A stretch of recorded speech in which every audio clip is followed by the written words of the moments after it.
Howdy everyone, my name is Avram Plager and welcome back to my TinkerCAD tutorials.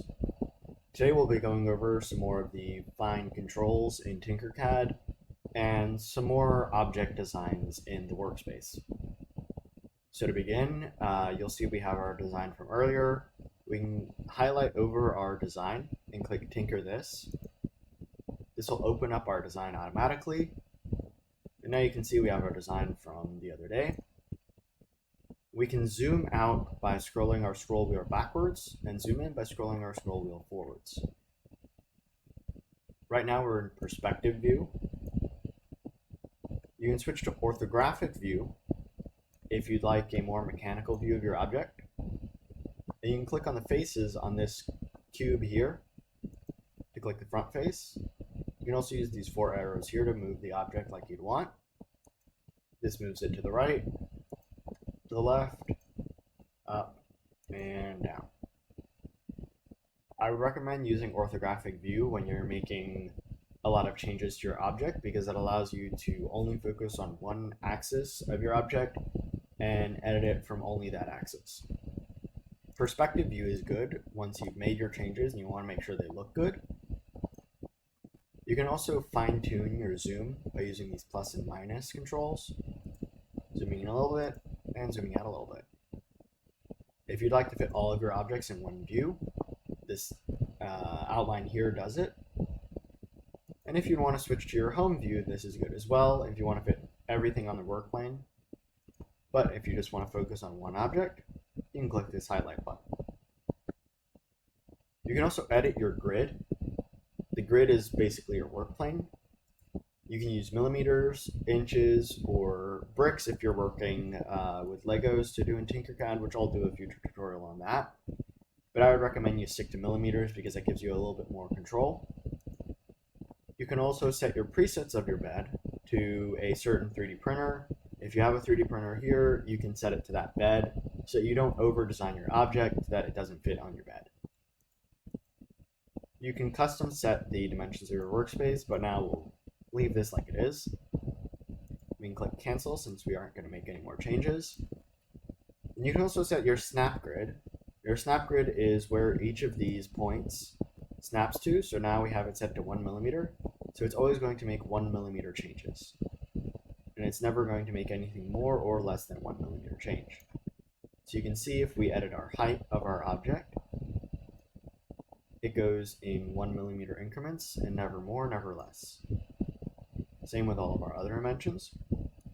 If we want to make bigger changes to our object, we can always go up to 5 millimeters, which will make much larger changes. Or if we want to fine tune our object, we can go down to even 0.1 millimeters, which is a very smooth movement. I would recommend you stay in the 1 millimeter range because that keeps you from making too many fine changes that'll mess up your object. If you want to make specific changes in length, you can click on the measurement tool that pops up when you make a change. And we'll set this to 30 millimeters. Press enter on your keyboard, and that'll make that change. We can set our width to 15 millimeters, and that sets that change. And now our height we can set to another 30 millimeters, just like our length. And those are some of the more fine-tuned controls. And now in this episode, I'll include some more objects you can put into your workspace. So for example, your sphere. You can edit the height, width, and length, just like your cube. But you have less controls because it's a fairly symmetrical object. You can have the steps of your sphere if you want a low poly sphere. Or if you want an absolutely round sphere, you can set it up to 24 and you almost won't see the lines.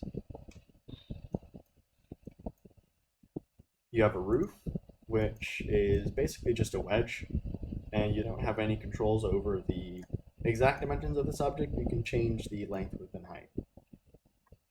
You also have text, much like in Fusion 360. This is customizable text. However, you don't have as many controls. So the height of your text you can set. You can also set the bevel of your text if you want a smoother text. You can also set the segments of your text so that it's more round or less round. So if we want our bevel to really show, we can set it to 5 segments and set this bevel up to about 3. And now you can see our text has a small bevel.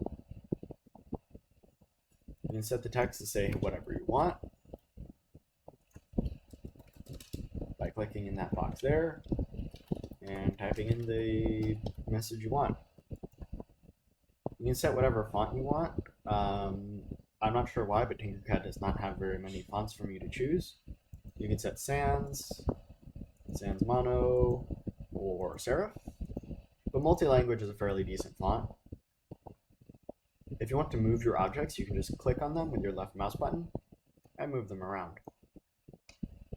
If you'd like to change where your object is located on the z-axis, which is up and down, you can click on this cone here. If you'd like to rotate your axis, you have 3 axes of rotation.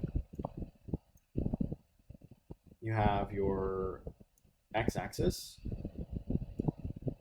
which if you rotate close to the middle, it rotates in fairly standard increments.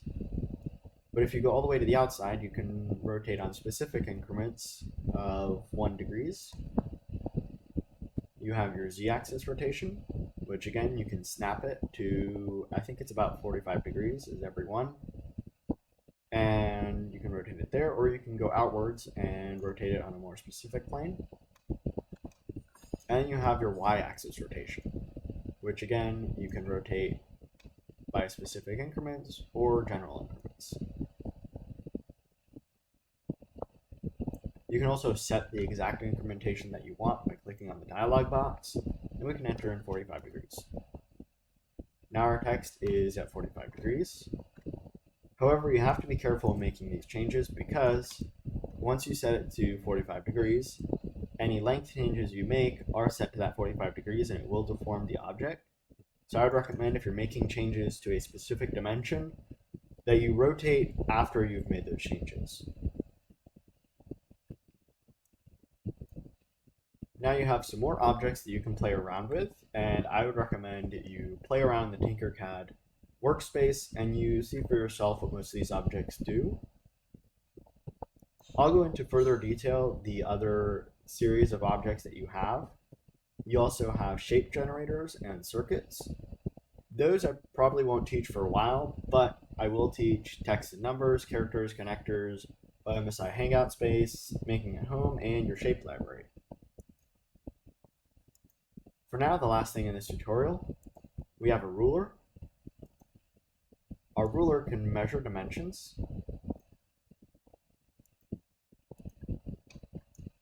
And you can get a general standard view of how long your object is. So for example, if we click on our object here, it'll show us the dimensions 50, 27, and these are the midpoints.